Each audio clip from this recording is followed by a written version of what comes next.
ನೀವ್ ಅನ್ಕೊಂಡಿದ್ರೋ ಎಲ್ಲೋ ಗೊತ್ತಿಲ್ಲ, ಜನರಂತೂ ಅನ್ಕೊಂಡಿದ್ರು, ನಿಮ್ಮ ಕರೆಕ್ಟ್ ಫ್ಯಾನ್ಸ್ ಅನ್ಕೊಂಡಿದ್ರು ನಿಜ ಕೊನೆ ವಾರದವರೆಗೂ ಇರ್ತೀರಿ, ಕಪ್ ಗೆದ್ಕೊಂಡ್ ಬರ್ತೀರೋ ಅದು ಸೆಕೆಂಡರಿ, ಬಟ್ ಫಿನಾಲೆಲ್ಲಂತೂ ಇರ್ತೀರಿ ಅಂತ. Yes ma'am. ಯಾಕೆ ನಿರೀಕ್ಷೆನ ಸುಳ್ಳು ಮಾಡಿದ್ದು? ಮ್ಯಾಮ್ ಇಲ್ಲ ಅಂದರೆ ನಾನು ಯಾವತ್ತೂ ನಾನು ತುಂಬ ದೊಡ್ಡ ಮಟ್ಟದ ಕೆಲಸ ಮಾಡಿದ್ದೀನಿ ಫ್ಯಾನ್ಸ್ ಅಂತ ಹೇಳೋದೇ ಇಲ್ಲ. ನನ್ನನ್ನು ಪ್ರೀತಿಸೋ ಒಂದಷ್ಟು ಜನ ಕರೆಕ್ಟು ಮ್ಯಾಮ್, ಎಲ್ಲರಿಗೂ ಅದಿರುತ್ತೆ, ನನ್ನೊಳಗೂ ಅದಿತ್ತು. ಅಂದರೆ ಅದನ್ನು ಗೆದ್ದೇ ಬಿಡ್ತೀನಿ ಅನ್ನೋದು ಇರಲಿಲ್ಲ ಮ್ಯಾಮ್. ಗೆಲ್ಲಬೇಕು ಅನ್ನೋ ಆಸೆ ಯಾರಿಗಿದೆ ಅದು ಇದ್ದೇ ಇದೆ, ಗೆದ್ದೇ ಬಿಡ್ತೀನಿ ಅಂತ ಹೋಗಿರಲಿಲ್ಲ. ಈಗ ಈ IPL ಎಲ್ಲ ಆದಾಗ ನಾವು ಬೆಂಗಳೂರವ್ರು ಆದಾಗ ನಾವು RCB ಗೆಲ್ಲೇಬೇಕು ಅದು ಒಂದು ಇದ್ದೇ ಇರುತ್ತೆ, ಅವರೊಳಗೂ ಅದಿರುತ್ತೆ. ಅದೆಲ್ಲೋ ಒಂದೊಂದು ಸರಿ ಮಿಸ್ ಹೊಡಿಯುತ್ತೆ ಮ್ಯಾಮ್, ಮಿಸ್ ಹೊಡಿಯುತ್ತೆ. ಹಂಗೆ ಹಾಗೆ ಆಗುತ್ತೆ ಮ್ಯಾಮ್. ಒಳಗಡೆ ನಿಮ್ಗೆ ಏನು ಗೊತ್ತೇ ಆಗಲ್ಲ ಕಂಪ್ಲೀಟ್ ಆಚೆ ಏನು ಅಂತ.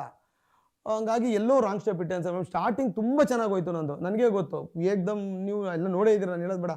ಅಲ್ಲೆಲ್ಲೋ ಫೈನಲಿಸ್ಟ್ ಆಗ್ತೀನಿ, ಅಲ್ಲಿ ಮತ್ತೆ ಚಾಂಪಿಯನ್ ಆಫ್ ಫೈನಲಿಸ್ಟ್ ಅಂತ ಆಗ್ತೀನಿ, ಅದೊಂದು ಇಮ್ಯುನಿಟಿ ತೊಗೋತೀನಿ. ಅದಾದಮೇಲೆ 7ನೇ ವಾರದವರೆಗೂ ನಾನು ನಾಮಿನಿಗೆ ಬಂದಿಲ್ಲ.